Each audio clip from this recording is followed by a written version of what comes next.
증시에서 외국인들의 자금 이탈이 심화되고 있습니다. 한국 증시를 떠받치는 반도체주의 급락이 지수에 영향을 주는 가운데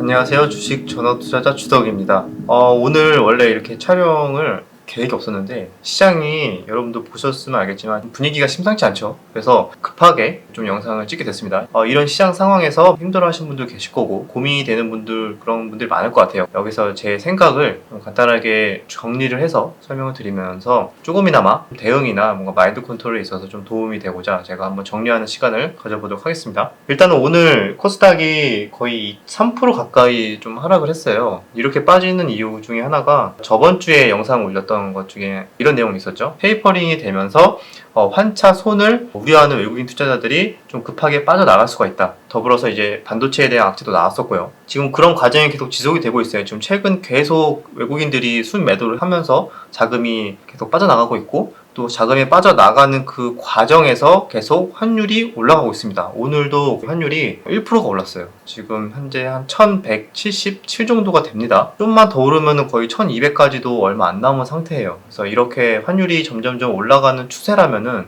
외국인들 입장에서는 더더욱 환차손을 우려하는 상황이 되면서 악순환이 될 수가 있는 거죠. 어디까지 빠질지 모르겠지만 그 어디까지 빠지는 그 포인트에 대해서 한번 설명을 드려볼까 합니다. 그래서 지금 같은 시장에서는 어떻게 대응을 해야 되냐, 거기에 앞서서 또 하나의 또 이유가 있었어요. 여러분들 빅쇼트의 주인공의 마이클 버리 다들 아시죠? 서브프라임 금융위기를 좀 예견을 해서 큰 수익을 냈던 투자자입니다. 마이클 버리가 이번에 포지션을 또 공개를 했는데 3개월 전에도 테슬라에 대한 숏 포지션을 많이 갖고 있었어요. 이번 공개에서도 오히려 더 비중을 태우는 모습을 보이면서 테슬라의 숏 포지션에 대한 그 규모가 한 8,500억 정도 규모가 된다고 합니다. 추가로 캐시우드 상장지수 펀드 ETF죠. 아크 이노베이션 ETF에도 추가적으로 풋옵션을 매수를 했습니다. 근데 이 규모는 그렇게 크진 않아요. 약 우리나라 돈으로 따지면은 한 360억에서 한 400억 정도 되는 정도의 숏 포지션을 잡았습니다. 마이클 버리가 이렇게 숏 포지션을 취했어요. 근데 그 숏 포지션에 대해서 많은 분들이 우려를 하고 지금 투자 심리가 위축이 됐지만 이전에 빅쇼트 때도 마찬가지였어요. 빅쇼트 때도 마이클 버리가 지금의 규모는 숏 포지션이 약 1조 정도로 일단 보여요. 별로 안 되죠. 근데 1조 정도가 왜 별로 안 되게 느껴지냐면은 금융위기 때는 약 10조 정도 이상의 규모로 숏 포지션을 잡았었습니다. 그거에 비하면은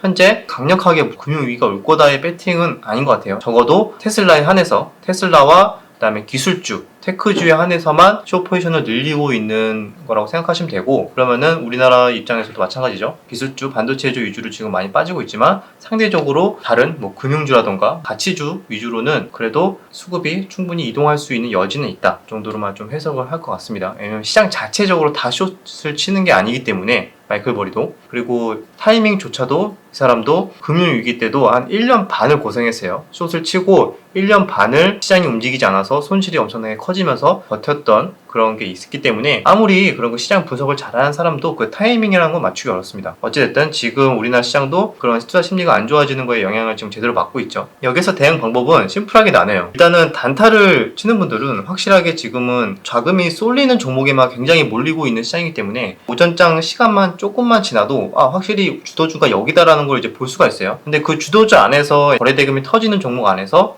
돌파라던가 단기 놀림이라던가 이런 거를 노릴 수 있는 분들은 거기에서 짧게 대응이 가능하겠지만, 그게 안 되는 분들은 어떻게 보면은 지금 조금 더 템포를 길게 가져가시는 분들 있잖아요. 약간 스윙이나 그런 분들은 지금 아마 많이 손재도 나갔을 거고 아니면 손실이 조금 힘든 구간까지 좀 왔을 확률이 높습니다. 만약에 손절이 나갔다 또는 아직 현금 비중이 좀 있다 이런 분들은 저 같은 경우는 이렇게 대응할 것 같아요. 지금 코스닥이 단기적으로 이렇게 한 4, 5%를 뺐잖아요. 그럼 여기에서 우리는 좀 더 냉정해질 필요가 있어요. 위로의 말씀을 뭐 드리고자 무조건 여기서 기다리시면 올라갑니다 뭐 이런 식의 얘기를 드리고자 하는 게 아닙니다. 저는 여기에서 우리는 투자자로서 시장을 객관적으로 보고 냉정하게 보고 우리는 대응을 해야 됩니다. 그런 상황에서 봤을 때는 과거의 패턴으로 봤을 때 이렇게 시장이 단기적으로 급락이 나왔을 때는 결국에는 신용 반대 매매가 좀 포인트가 됐어요. 신용 반대 매매가 일정 규모 이상의 반대 매매가 크게 쏟아지는 날 어떻게 보면 단기 저점이 만들어지는 경우가 많았습니다. 그래서 지금은 오늘의 이런 하락은 어떻게 보면 신용 반대 매매가 많이 나오면서 나오는 투매의 흐름보다는 차익 실현 또는 투자 심리가 안 좋아서 파는 듯한 흐름이 좀 더 그런 성향이 강해 보여요. 그래서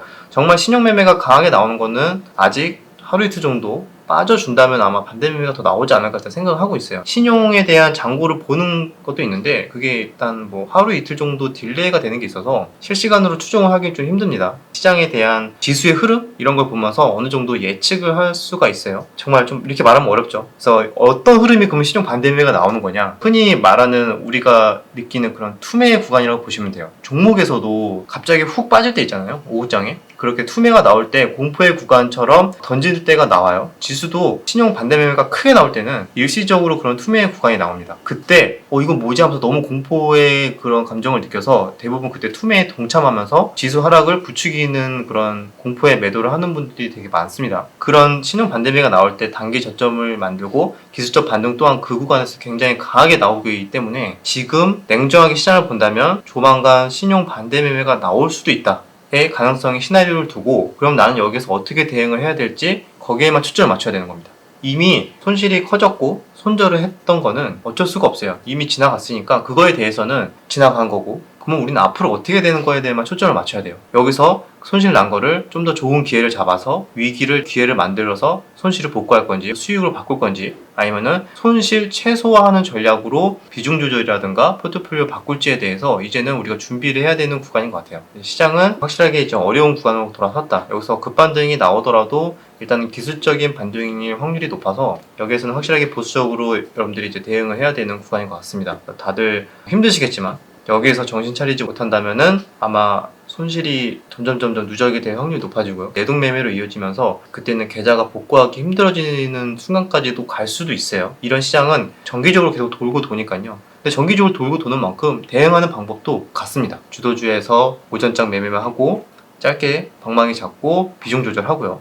아니면은 신용 반대 매매가 나오는 타이밍에 서서 저가에 매수를 하는 기회를 잡고요. 보통 이런 식의 대응을 해야 하락장에서도 수익이 나는 경우도 있지만 하락장에서 손실을 최소화할 수 있다. 이 정도의 그런 틀만 잡고 여러분들이 차분하게 시장을 보고 대응하셔야 됩니다. 여기에서 화가 난다, 패배한 느낌의 분노가 올라오면서 내가 한번 보여주겠어, 내가 시장 이기는 걸 보여주겠어 이런 식의 고집을 부리는 순간 시장은 정말 누구보다 빠르게 그 사람의 자산을 뺏어가죠.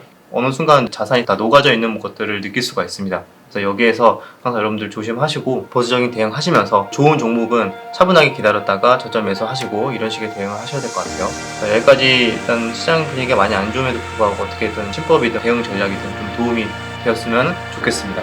네, 여기까지 유익하셨다면 구독과 좋아요, 댓글 부탁드리도록 하겠습니다.